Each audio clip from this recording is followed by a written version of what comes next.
దాని తర్వాత గెలవలేదు. 2019లో నేను ఓడిపోయాను 5300 ఓట్లతో.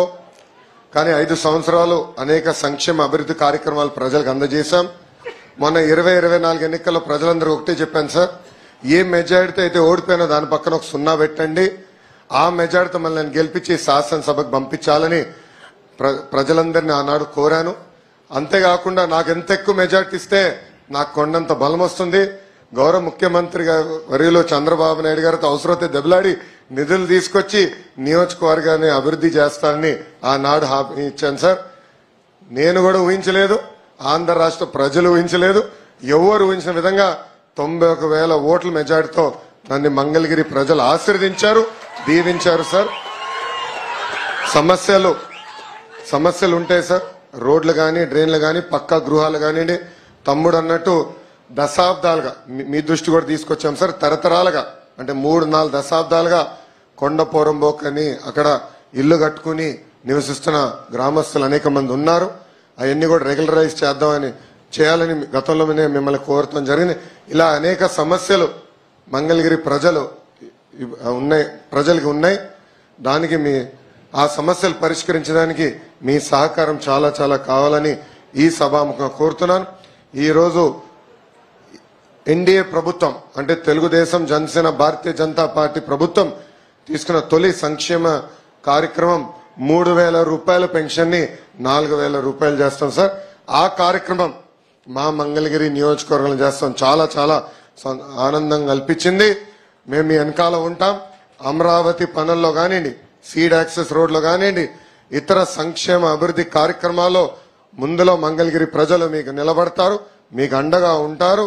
వచ్చే 5 సంవత్సరాల్లో అన్ని శాఖ మంత్రులతో మేము చర్చిస్తాం. ఇక్కడున్న సమస్యలన్నీ పరిష్కరించే మార్గాన్ని మేము ఎత్తుక్కుంటాం సార్. దానికి మీ ఆశీస్సులు ఉండాలని ఈ సభాముఖం మిమ్మల్ని కోరుకుంటూ నాకు అవకాశం ఇచ్చిన మంగళగిరి ప్రజలందరికీ పేరు పేరున నా హృదయపూర్వక నమస్కారాలు తెలుపుకుంటూ నేను సెలవు తీసుకుంటున్నాను.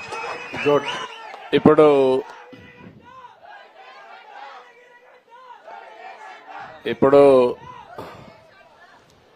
ఏదైతే మీ ఎమ్మెల్యే అదే మరి మంత్రి ఇక్కడ చెప్పాడో, నేనేదో లోకేష్ మా కుటుంబ సభ్యుడో అని కాకుండా అతి పెద్ద మెజారిటీతో గెలిపించే నియోజకవర్గంలో 3వ నియోజకవర్గం మంగళగిరి, రాజధానిలో భాగం మంగళగిరి. ఈ ప్రాంతంలో ఒకవేళ కానీ మీరు తక్కువ మెజారిటీ గెలిపించుంటే నేను కూడా పెద్దగా పట్టించుకునేవాడిని కాదు. కానీ అతను ఎవరైనా నాకు ఒకటే, మెరిట్ కాడ మాత్రం నేను మాత్రం చాలా స్పష్టంగా ఉంటా. ఈ నియోజకవర్గం రుణం తీర్చుకోవాల్సిన బాధ్యత ఎన్డీఏ ప్రభుత్వానికి, తెలుగుదేశానికి ఉంది. తప్పకుండా ఏం చేయాలనో చేయడానికి ముందుకు పోతామని చెప్పి నేను మీకు తెలియజేస్తున్నా. మీరు సిస్టమేటిక్ గా వర్క్లన్నీ ఐడెంటిఫై చేయండి. సమస్యలు 2 రకాలుగా ఉంటాయి. ఒకటి financial, 2 non financial. Non financial ఉండేటివన్నీ ఇక్కడే కలెక్టర్ ఉంది, స్పష్టమైన ఆదేశాలు ఇస్తున్నా.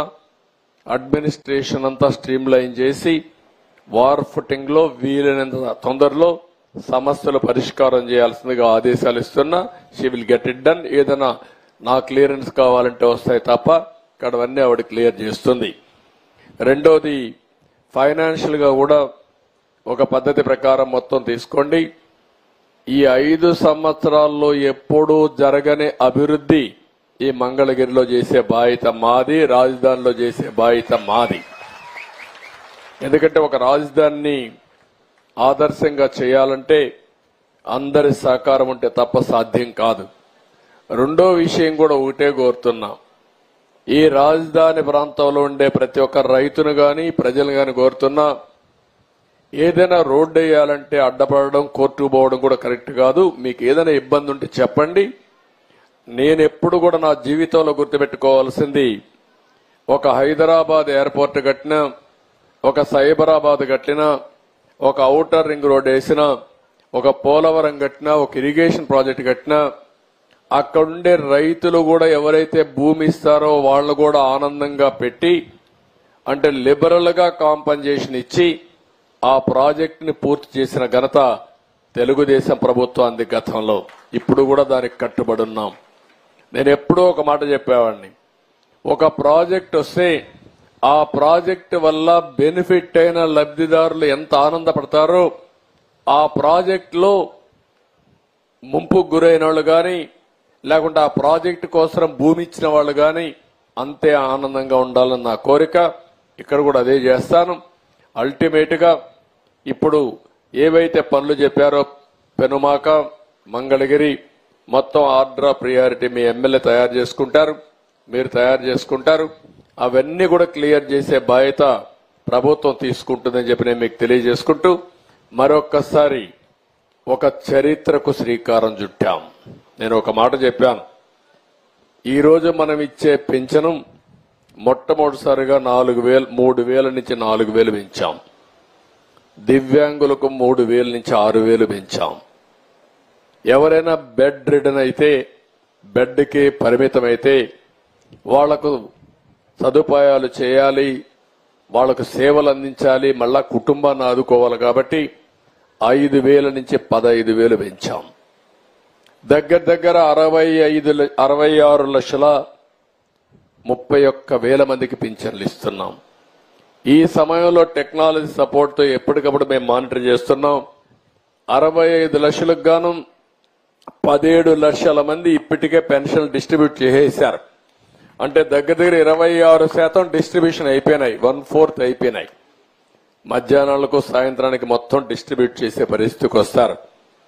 అలాంటి కార్యక్రమం మీరు చూస్తే 33,000 దగ్గర మనం ఇచ్చిన కార్యక్రమంలో 33,100 కోట్ల రూపాయలు సంవత్సరానికి ఖర్చు పెడుతున్నాం. 5 ఏళ్లలో 1,65,500 కోట్ల రూపాయలు ఖర్చు పెట్టే కార్యక్రమానికి పెనుమాకలో శ్రీకారం చుట్టడం నా పూర్వజన్మ సుకృతంగా భగవంతుడిచ్చిన అవకాశంగా నేను భావిస్తూ మరొకసారి హామీ ఇస్తున్నా, ఇది ప్రజా ప్రభుత్వం, పేదల ప్రభుత్వం.